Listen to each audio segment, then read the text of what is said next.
We have a confirmed launch window for Episode 38 at 3 p.m. on Monday. Producers need a better title. 1 hour. We've only got 1 hour or there'll be no show. We've tried 25 poll solutions. They've all been a no-go. They're depending on us. We can't give up now. Our producers are shutting down our pitches daily, and we're due for launch in T-minus 59 minutes. I might have an idea. If we want the perfect name, we can't be thinking like perfectionists. I know it sounds crazy, but at this point, we need to try anything and everything. That's one heck of an idea. I mean, should we really listen to her? We're the professionals here. Maybe you should just stay in your own lane. Yeah.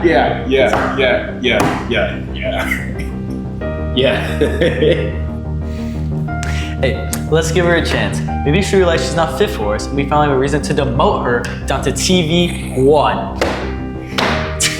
Catherine, wanna have a go?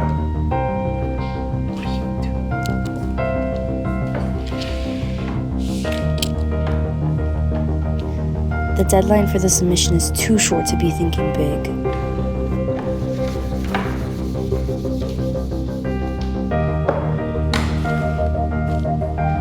We need something crisp. Something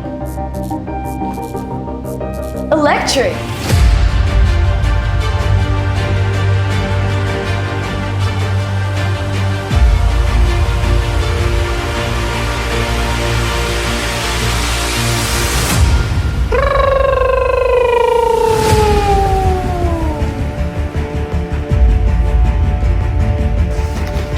How do we not think of that? I've got it. We'll call it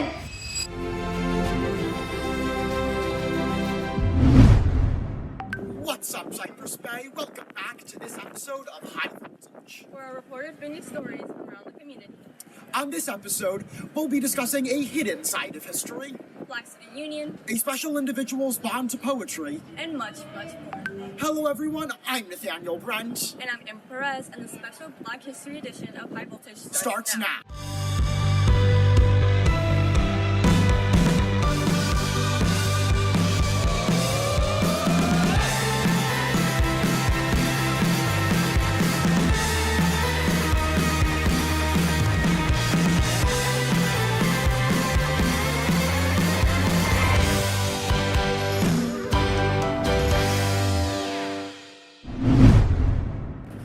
Do you know that there's an entire museum inside of a school?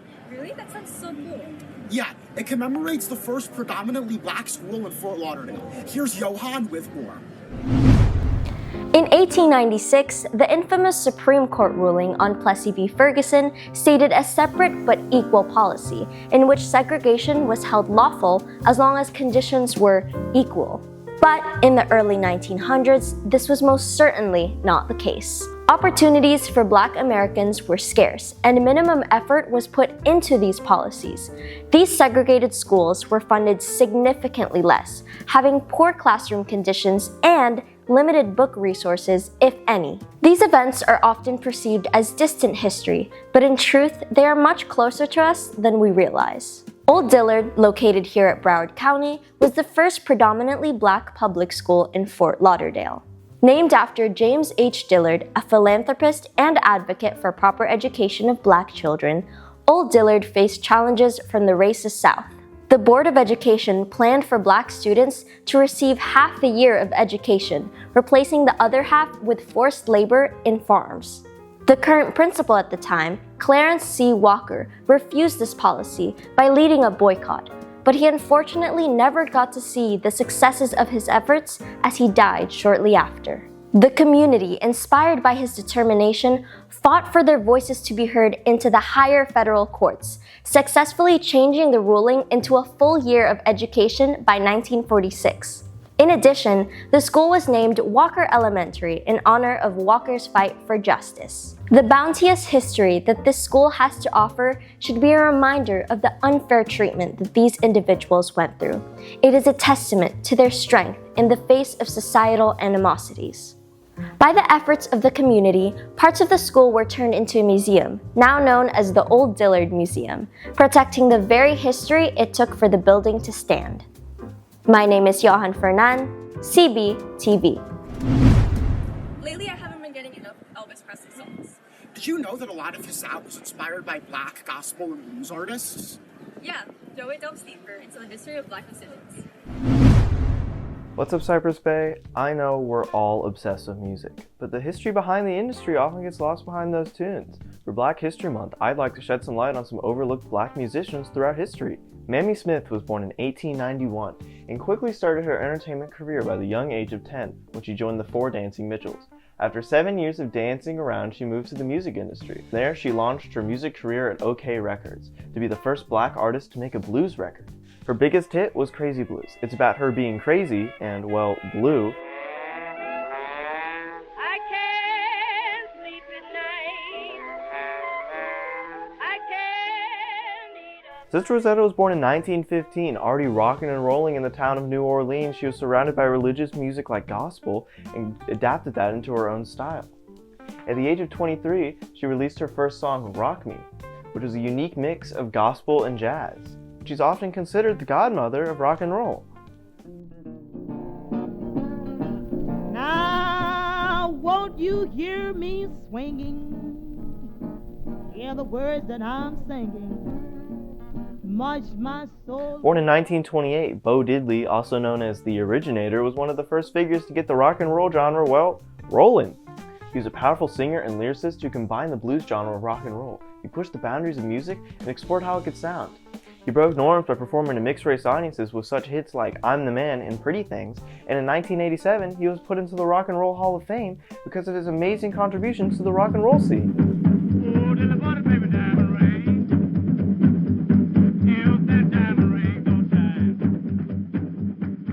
Thanks for joining me on this insightful and amazing trip through music history. I hope you found some new artists that you love. I've been Joey, CBTV. What's up, Cypress Bay? I'm Matias Arango. And I'm Aiden Hurst. And today, in honor of Kendrick Lamar's Super Bowl, we're going to be ranking his top 5 best songs and comparing the lists. We're going to be drafting songs. Yeah, what he said. All right, for my number 5 spot. My number 5 spot is going to be Money Trees by Kendrick Lamar. Money Trees.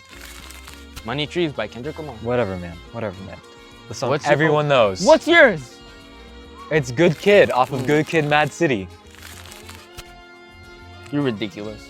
My number 4 song is gonna be All Right, off of To Pimp a Butterfly. Money Trees, then All Right. Really? Okay. What's you your know what? number 4?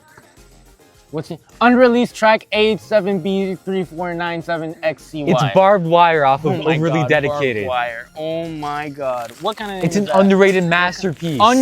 Underrated. Under everything else. My number 3 is gonna be Duckworth by Kendrick Lamar. Okay, that's a good song. What's yours? That's a good song. What's yours? I can't say anything about it. My number 3 is Count Me Out off of Mr. Morales. Okay, and the Big I Steppers. agree with that one. My number 2 is gonna be Backseat Freestyle. What do you What- have you to know say what? about that one? I don't even feel like commenting. What was your, well, okay, what was yours? What's your number 2 pick? My number 2 is Wesley's Theory. All time best Kendrick Lamar song of all time ever. Not Like Us. My number one is These Walls. These Your favorite Walls. Kendrick Lamar song is Not Like Us? It's his best song of all time. It's the best song of all time. Speaking of clubs, you should really consider joining Literary Club next year. I want to. Sounds really interesting. Here's a student in the club who uses her writing to express herself. My name is Dahlia Williams, and I am a poet/writer. Yes, I'm a part of the club. I'm from Trinidad and Tobago and was a member of PSU. My favorite part of Lit Club is how it is as a community, how tight-knit we are, and how we are willing to help each other learn and get better at writing. The poem that I'm currently working on right now is called Brown Skin Girl, and it is my experience of being insecure about my skin and my hair and being black and kind of growing into it and owning up my blackness. I'm taking inspiration from my experiences and experiences of others and making it into something new, making it into something beautiful and something that other people could look at, even if you're not Black or not, to be like, wow, this is the experience. But I feel that sometimes people try to be too nice. They try to be nice in a way because they don't want to come off as rude and potentially be called racist. I don't want my writing about being Black only come from, well, this is my experience as a Black person and my skin, but also wanted to motivate others to grow and be better and also to be confident in themselves, no matter what they look like. Now here's Luke with sports. Did you know that John Taylor was the first Black athlete to win a gold medal? Here's Aslan with more on the history of Black athletes. Hello, Cypress Bay. I'm Aslan Hernandez, and we'll be going over a few Black trailblazing athletes. Let's start with Jack Johnson. He began boxing professionally in 1897 at the age of 19. Johnson was the first African American heavyweight champion of the world, winning the title in 1910. Next is Lucy Diggs Slow. In 1917, she became the first African American woman to win a national champion in any sport. Slow won the American Tennis Association's first tournament. In 1936, Louise Stokes and Tide Pickett became the first African American women to represent the United States in the Olympics, competing in track and field. At the 1948 Olympics in London, Alice Coachman became the first Black woman from any country to win Olympic gold. She cleared the 5 feet 6 1/8 inches bar on her first attempt, setting a new Olympic record. Bill Russell was a professional basketball player who turned the Boston Celtics, a team that never won an NBA title, into a team that couldn't stop winning. He won 11 world championships in 13 seasons from 1957 to 1969. Serena Williams is one of the most dominant tennis players of all time.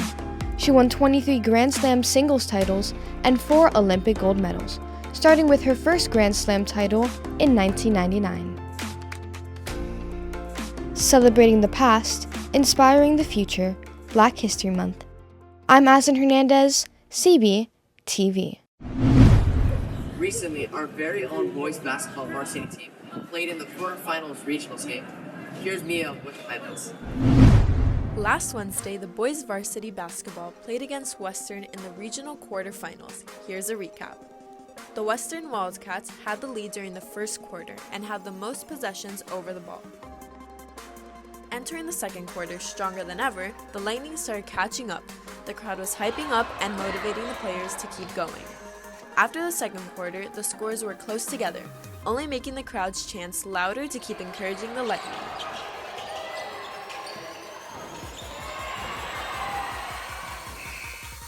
During the third quarter, the Lightning was down 10 points. Number 11 made both free shots, inspiring the team to keep going. Reaching fourth quarter, the Lightning wasn't giving up and kept working harder, having control over the ball. At 3 minutes, they were down 5 points. Number 12 dunked the ball, making the crowd go crazy. Similarly to number 11 scoring a 3-pointer. Not losing any motivation, the Lightning was able to keep up scoring, leaving the score tied, leading to overtime. With 11 seconds left, the Lightning was losing by 2 points. Western had a free shot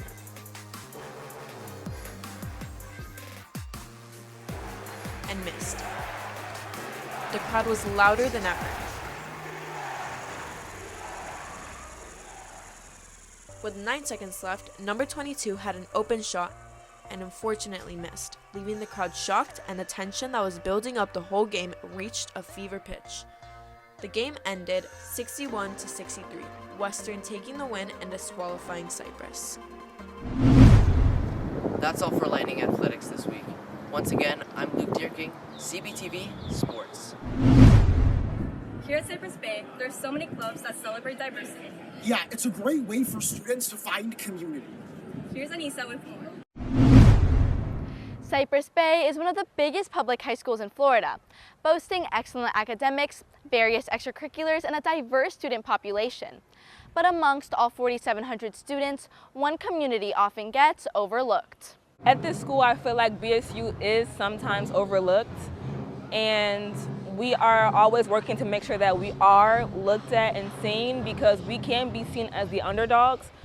African Americans make up only 4% of Cypress Bay's student body, which can lead to feelings of displacement and loneliness. So being the smallest minority at this school, it's sometimes very saddening because it's not that much of us here.